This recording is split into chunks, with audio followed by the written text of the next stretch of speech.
This episode begins with Joseph in a dungeon in Egypt where he's been for 12 years. In prison, Joseph became known for his ability to interpret dreams for the other prisoners.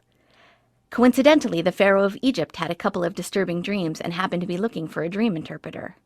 Through word of mouth, Pharaoh heard about Joseph. Pharaoh told Joseph that in his dream he was standing by the Nile when he saw 7 healthy cows emerge from the river. Then 7 starving cows emerged and stood by the healthy ones. They looked so hungry they could eat a cow, and they did.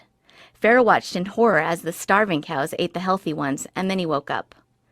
He fell back to sleep and dreamed of 7 plump and delicious ears of grain, and 7 ears of grain that were withered and wind-burnt.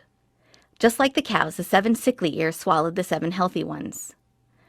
Joseph explained that the dreams indicated that God was about to bring 7 years of abundance, followed by 7 years of severe famine.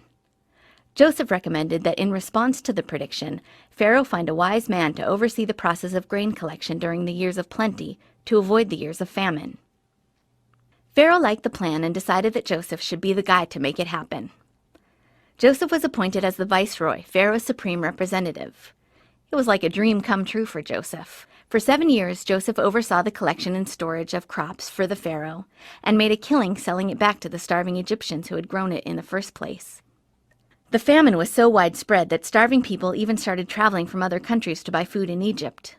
Among them were Joseph's brothers who came all the way from Canaan. He'd been away from them for 20 years, and in those 20 years, he never called, he never wrote. The dysfunctional family dynamics ran deep. So you can imagine how freaked out Joseph was when his family showed up asking to buy food like everybody else. Joseph's appearance had changed so much that his brothers didn't recognize him, and he didn't let on. He saw the opportunity to make his childhood dream come true, to finally have the power to make his brothers bow down before him. Joseph had come so far. He went from a penniless prisoner to one of the most powerful men in Egypt. His life was like a dream, but it all disappeared in an instant when his brothers showed up. It was pretty much a nightmare. He acted like a manipulative jerk to them, and then he was nice, and then he was a jerk again. And in the midst of all that, he had to leave the room a few times because he didn't want his brothers to know he was crying. His external transformation hadn't prepared him for the internal drama brought about by the unexpected appearance of his family. Despite Joseph's extreme makeover, the clothes, the jewelry, even the new name, he hadn't changed as fully as he'd hoped. His transformation turned out to be more dream than reality, despite his determination to put his past behind him. He'd even chosen names for his sons that proclaimed that he was new and improved. Manasseh, the oldest son, means something like, God made me completely forget my hardship and parental home. The younger one he named Ephraim, which means double fruitfulness. But proclaiming he had changed and dressing differently wasn't enough. Real change is about changing how you act.